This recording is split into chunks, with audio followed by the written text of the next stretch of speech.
Welcome to Creative Piecemeal Podcast, a podcast for creatives. I'm your host, Tammy Takeishi. Join me for compelling conversations with artists, actors, authors, musicians, and other creatives about the impact of the creative and fine arts in their lives and our ever-changing world. Thank you for listening. Hello, and welcome to Creative Piecemeal. My name is Tammy, and today I am joined by classical bassist Marc-André Teruel. He pushes new boundaries and proves that his has a unique and exceptional talent.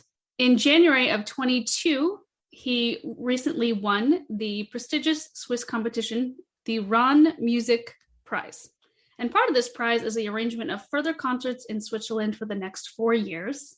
And if you live in the European area, you may be familiar with him or have caught him in various concerts throughout. He's definitely on the rise and one to watch. Welcome to the show. Well, thank you for having me.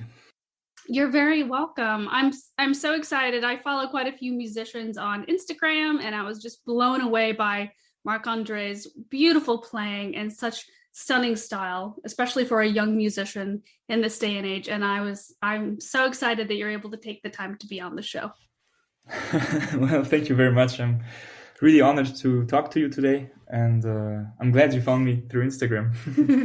It's become a wonderful resource for podcasting. Yeah, I imagine. So we're going to get started with who or what inspired you to become a musician? That was actually quite easy since I come from a musical family, so I kind of grew into this path. So I remember when I was really small, when I was 4 years old, my mother, she's a concert pianist in Vienna. And I remember all the time just hearing her practice and going to her concerts, and basically my whole childhood memories are, being in concerts and listening to my mother play with other musicians or alone. And I think that this does something really strong to a child growing into this kind of vibe, into this world, actually. And I remember when I was a kid, my favorite spot to play with my toys and stuff was under the piano. So my mom was always practicing or rehearsing with other people, and I was always playing there with my, cars or Legos. And I felt so safe there because, the piano is kind of a big instrument, and it felt like having a roof over my head. But also the feeling of my mother actually being close to me and making music, this was really magical for me. And so growing up with these opportunities of classical music really kind of showed me my path right along. And so then when I was 4 years old, I started with the violin. But after a year, I found out somehow it's not really the right fit for me. I needed something bigger, more deeper somehow. And then when I was 5, I switched to the cello, which was much better. And at least for me, and I found it really like it belonged more to my voice. And I played the cello until I was 10 years old. And then something terribly wrong happened. I broke both of my arms at the same time during an accident. And then I couldn't practice for 2 months. And when you're 10 years old, it's also a difficult age, because I remember I wanted to play a cool instrument, like electric guitar with flames, and, that it looked cool. And then I asked my uncle, who's a jazz pianist in France, like, what should I do now? I don't really know. Should I continue with the cello? And then he told me, hey, why don't you pick up the double bass? It's you could still go then the jazzy way and play electric bass. And for me at the time, electric bass and electric guitar was the same. I just wanted a nice instrument with a flame. And so then I took his advice, and I had my first double bass lesson, classical. And his idea actually behind it was that I could maybe still transfer some of my technique that I got in the cello into the double bass. So then that's what I did. And I remember my first lesson with the bass, I found the love again that I had from the cello, but even bigger. So it's quite an unusual path to my instrument, but I think that maybe now looking back, could have been destiny, I don't know, or fate. Yeah, that is really interesting. I mean, I'm sorry you had to break your arms to get there, but, I'm glad you found it. Happens. Yes. Yes. Your instruments just kept getting bigger. So do you have a really big car now to put them in? Actually, no. I travel mostly by train or by airplane. With the car, the thing is when you travel long ways, for me it's much better, I guess, just to relax in the train, and I can make 8, 9 hours of train, 10 hours of train, no worries, and then still play a concert. I'm focused. I can rest during the train. But if I would drive there, I would be obviously a bit tired after, I don't know, driving for 10 hours straight. I'm really lucky that in Europe, the train and airplane and everything is really working out well. So by public transport also, you can get kind of everywhere. So I don't really need a car. And basically, I travel by train mostly. That sounds very relaxing. Yeah. I can read books, look at my scores, and just, take a nap. Nice. Obviously, you came from a musical family. Do you have some fond memories of, like, did any of your family play together at the holidays, play holiday music, or just practice together just for fun? Yes. I mean, my mother has 3 brothers, and they are all musicians. So it was kind of a family reunion, and then everyone would also play a bit, or just the fact there was always music at home. And my home, I grew up in Vienna and I was born there, but my whole family is from France. And so home was always there where the music was. And funny enough, also when I was in France visiting my family, there was always somehow music. Someone was practicing, someone was playing. And so this is kind of the common thing, I guess, in my family, that there's always music somewhere. That's very nice. Do you find that you gravitate towards certain pieces or certain artists? Yes, definitely. What I do on my instrument is quite unusual. I try really mostly to show to the people out there in the world what the double bass can do as a solo instrument in the classical world. And that is something that nobody really does. And I find it really, really interesting because it's this mystery a bit. And I find it has so much potential, and it's such an interesting combination somehow. But there's almost nobody out there that really knows it. And my life goal somehow is trying to show to the people out there what the double bass can do. And when you think of the instrument, you obviously know it's for the jazz. In the jazz part, it's plays quite an important role there. And also in the classical world, it's mostly for the orchestra. It's a perfect accompany instrument. But what I want to do is I really want to sing through the instrument. And I find that it really has many, many sounds that are quite nice, and also not really somehow, not many people know this sound that this instrument can do. And the size is quite intriguing also. And I feel like there's a lot of potential there for the future. So I grew up playing violin and later cello, but for my music education, I took a strings class. So I had to learn viola and I had to learn double bass. And I'm very short. So learning the double bass was very, very interesting and much harder than everyone makes it look. Yeah, that's also something very, very, I guess, intriguing about this instrument, is that we bassists, we are confronted with the physical toughness of the instrument. I guess it's so big, and every day there's always challenges, not only by traveling and everything that comes with the instrument, but also by playing, because you always come across the physical limits of the human body.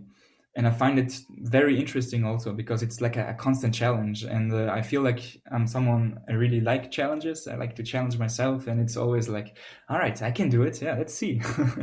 So this, to have this every day in my, I guess, routine, this constant challenge, it's big. I have to find solutions somehow. And it's always a question and an answer.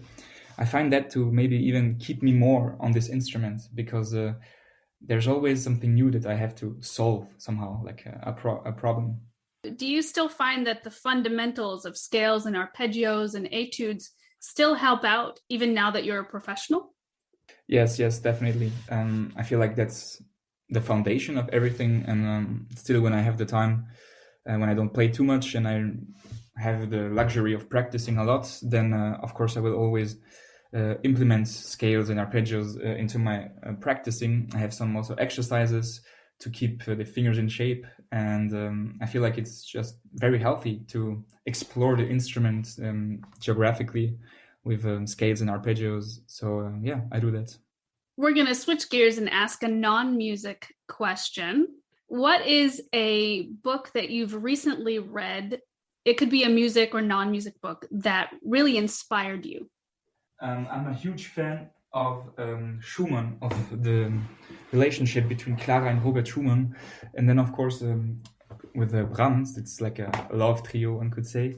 And I read tons of books about them. And what I find so interesting is that they had this incredible love, Robert and Clara, like destiny. And basically, you can feel it through their compositions. And all of their lives is kind of a big love story somehow. And I find that the more I read about them, the more I understand their music. So a book that really, really inspired me is Du bist mir so unendlich lieb. It's like different kind of combinations of all the letters, the love letters and the diaries that they had back then from Michael Krausnick. So if you speak German, I would recommend this, but I'm sure there's also a translation. So yeah. That goes really well into, do you have any favorite composers? Well, the answer is there, yes. I mean, of course, as a musician, asking someone who's your favorite composer is a kind of an impossible question, because the beauty about music is the variety also. Mm-hmm. But I'd say that there are some composers where I tend to always go, and I tend to always find myself just being incredibly drawn to them.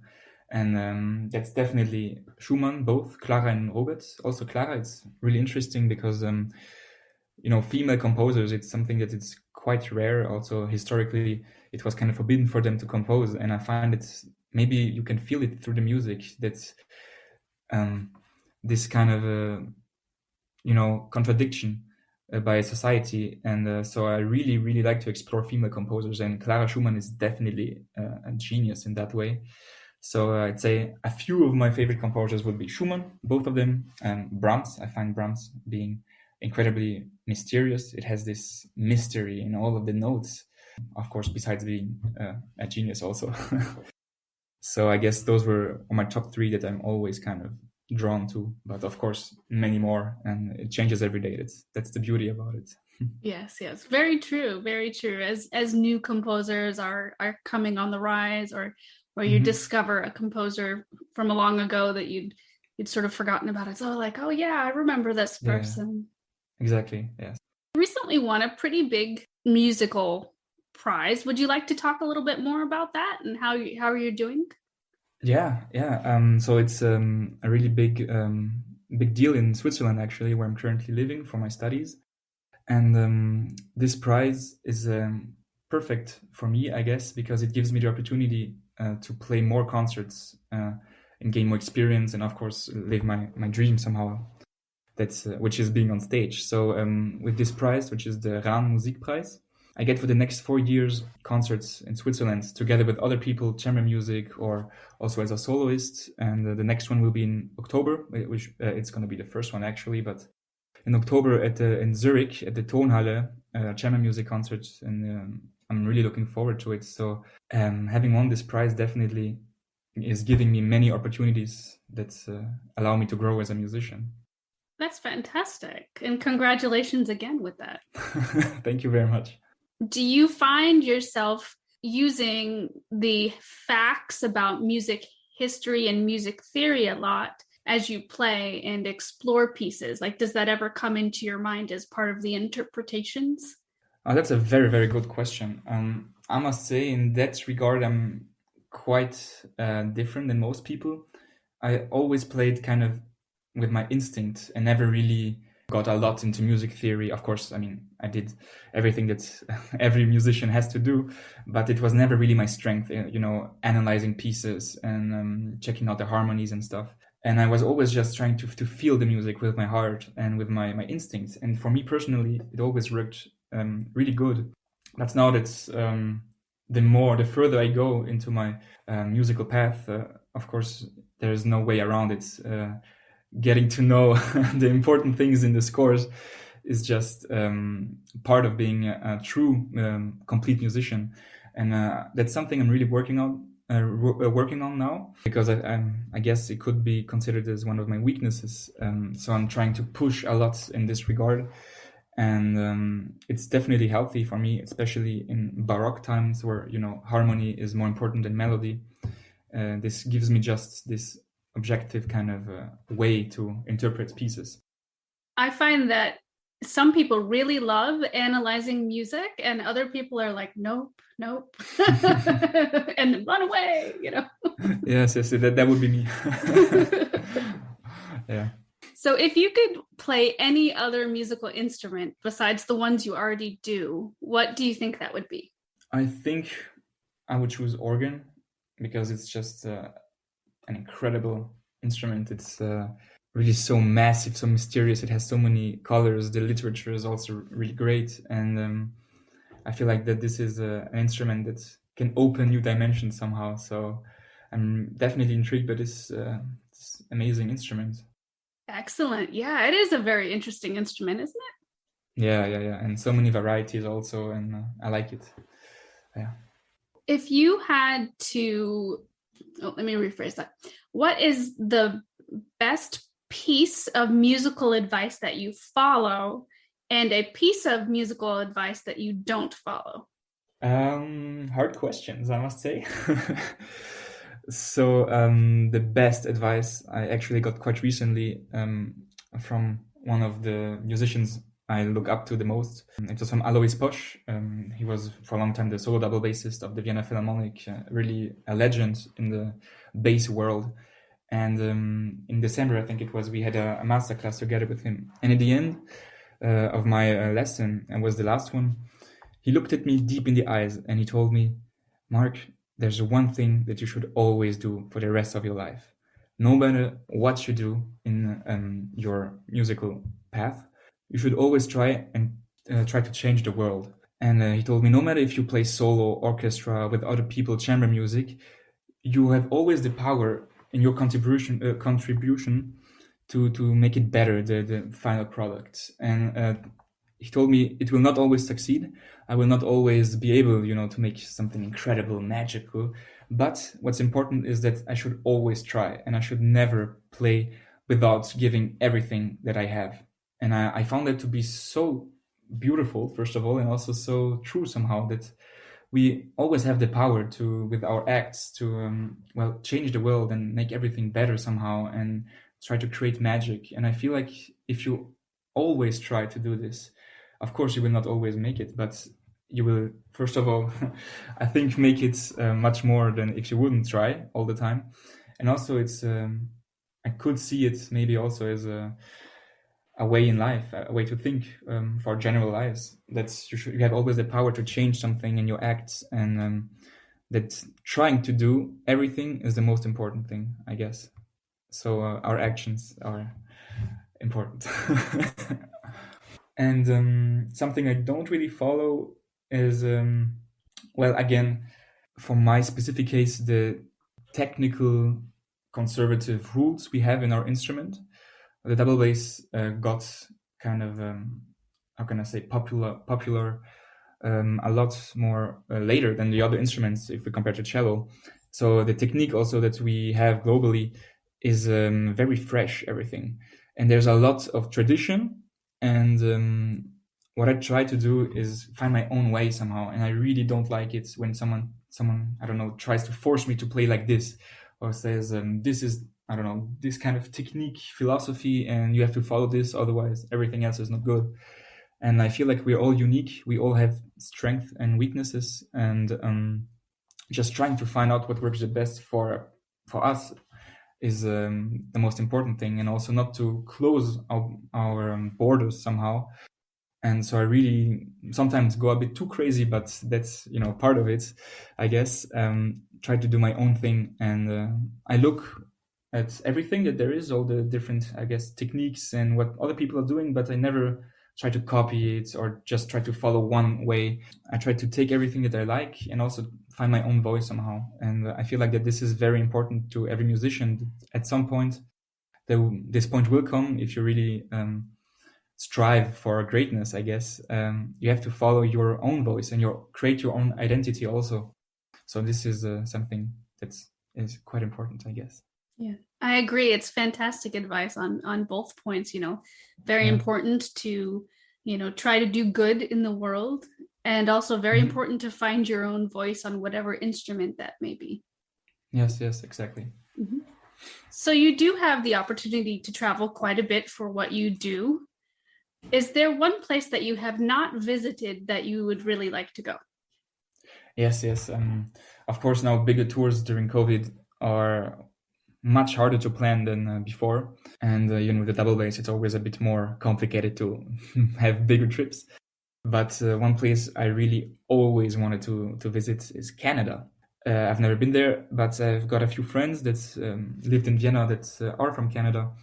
And what they told me, everything in like this, I guess how the people are there and also the nature, I find it so intriguing, and this is definitely on my bucket list. So as soon as there will be an opportunity for me to go there, I will, of course, be very happy. So Canada is on my bucket list for sure. Wonderful. Yes, I heard that, if you're a nature lover, there's so much to do there. Yeah. It's really amazing. If we were to sneak a peek at your music collection, like your CD collection or your record collection, what are some things that we would find?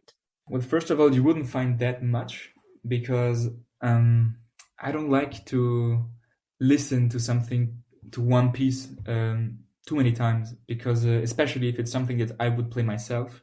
Actually, that's something I do. I almost never listen to the pieces that I play, because when we listen to something, there's so much going on and also so much coming into our subconsciousness. And if I listen from a piece that's a certain player is performing, without knowing it, I will already I will already hear it that way that he plays it or she plays it. And I will already kind of take it and make it my own. But I find it more interesting to, out of nowhere, just see the blank notes and try to, like a puzzle somehow, try to find my own musical ideas.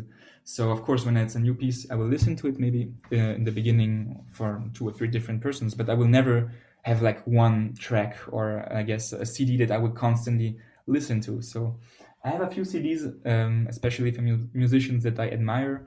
So like my teacher, Bojo Paradzic, he has really amazing CDs that actually show also what the double bass can do soloistically. But since these are pieces that I would play myself, I don't listen to it every day. I listen sometimes when I need inspiration, but I'm very careful about that, because I find it quite important to do your own thing and to find your own voice. And by listening to too much of too many people, it kind of gets in the way of what you could create, because then instantly you find this phrase maybe really nice and you're like, oh, okay, that's the way I want to do it because I like it. But if you wouldn't have listened to it, maybe you would have tried something else that would have been even better and even more unique.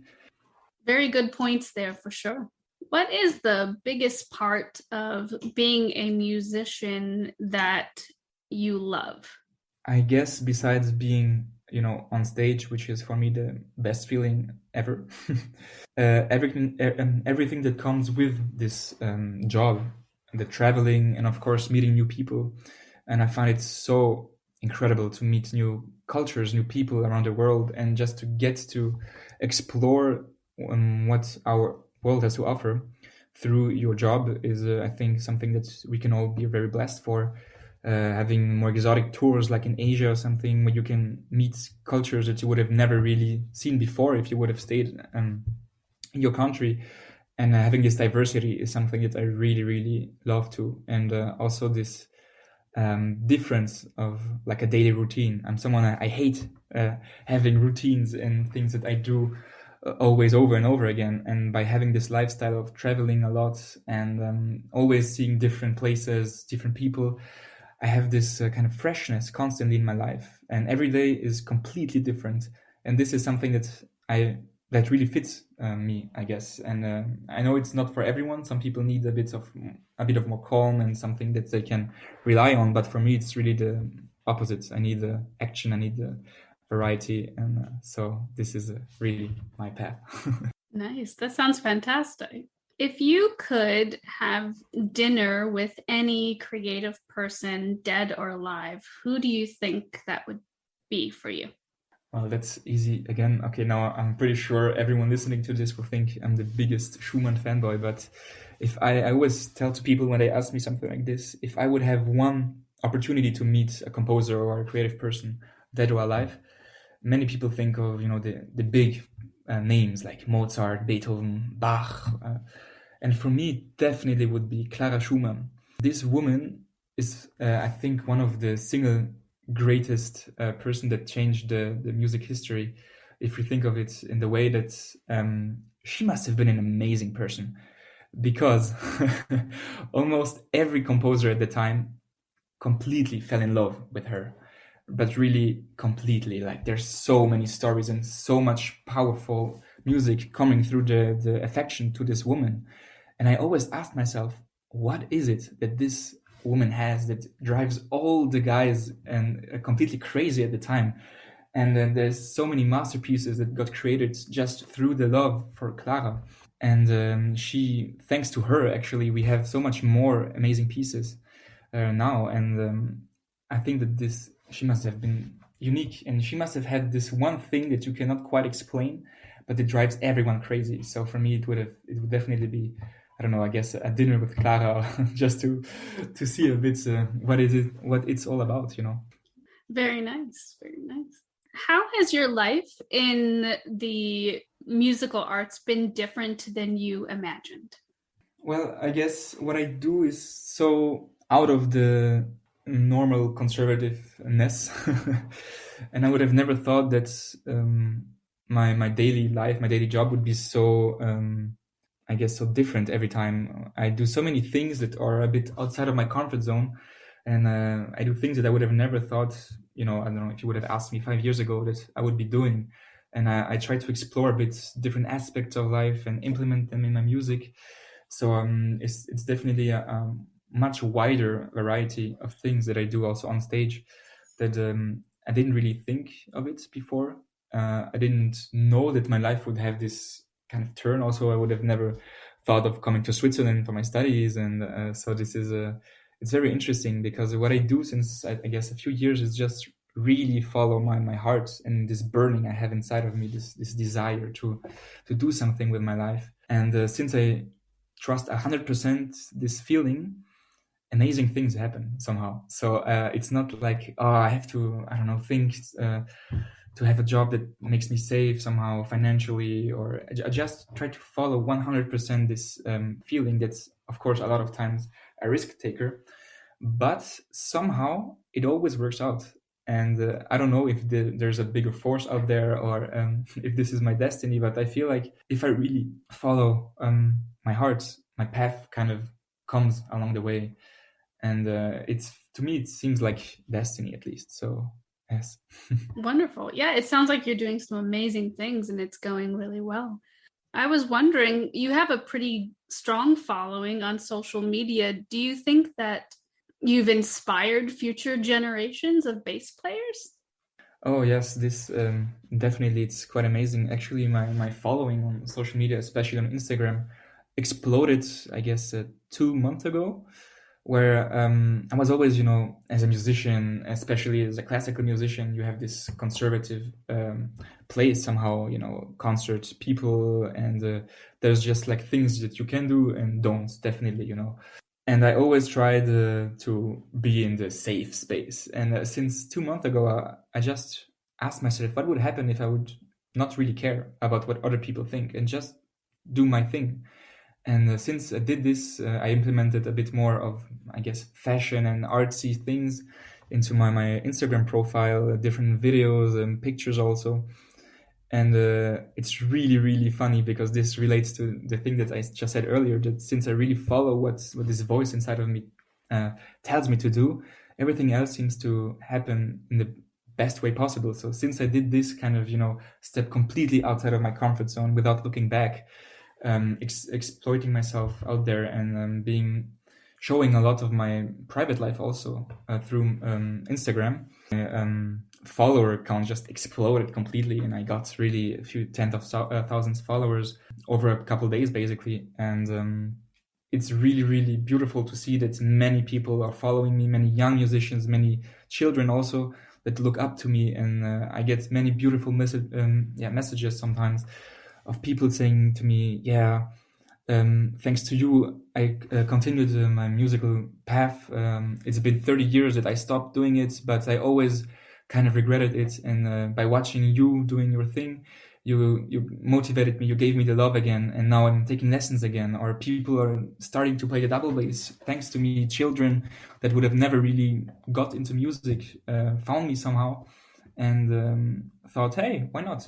Maybe it's a nice instrument for me. And then they got into music. And for me, this power of social media and this wide audience on the internet is really something amazing, because I can change people's life that I would never meet, probably, that are the other end of the world.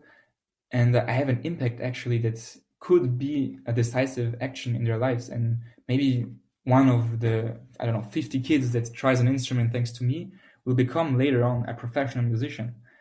And just this feeling somehow that I have this just impact on people is so amazing. And it really, really warms my heart. That's fantastic.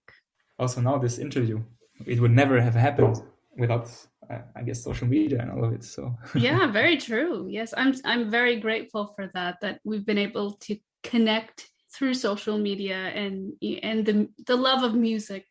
Yeah, it's beautiful, right? It is. One last question: what does living a creative life mean to you? I would say we have this word in German. It's Achterbahn, roller coaster. There we go. I guess that this is the best word to describe the life of every artist, because as an artist, it's very difficult to establish yourself, because we cannot really define art. There's not an objective criteria when we can say, okay, the fastest player is automatically the best, or the player that does this is the best, or whatever, or the painter that takes the most colors is automatically the best. Art is something that is 100% subjective, and every artist needs to find himself and needs to find his own voice. And it doesn't have to be music, but also painters, they have to find their own style somehow. And the only way to find your own voice and your own kind of ideas is by taking risks. And I think that for every artist, it's the same. If one thing works out, there are at least 10 other things that don't work out. So by trying 11 things, there will maybe be one thing that is really good for you and something that you can take on your way that suits you. But all the other things will be a complete flop in a way. And this is really hard for creatives, especially in our times, to continue and just to find this energy to not be let down by all the disappointments that come into this job and into this path. And I feel like that this is important, to take risks and just not try to care too much about what happens around. It's of course more easy to say than to do, but I feel like that this is the best way to describe it. Roller coasters. Sometimes I have a really bad times, but that's life also. If life would be perfect, then if life would be flat, if there wouldn't be really ups and downs, we would never really cherish the good times. And I feel like as a creative person, the ups are so up, like we can really be on a crazy high. If I'm on a tour somehow and I have concerts every day, I travel around the whole Europe and I meet people. This is one of the best things I think a person can do, being on stage and doing what you love, meeting new people. And then you're kind of on a really, really big high of this amazing feeling. And of course, sometimes it just falls down, and that's part of it, I guess. So yeah, you have to take it. Yeah. Excellent. Well, Marc, thank you so much for joining the podcast. Thank you for having me. And listeners, please check the show notes for links to Marc's website and social media, and be sure to follow him and give him a listen. And thanks for listening. Thanks for listening to the podcast. Like the show? Have a question? Stop by the Facebook and Instagram pages. Links are in the show notes, or search for Creative Piecemeal Podcast on social media and click follow for all the latest.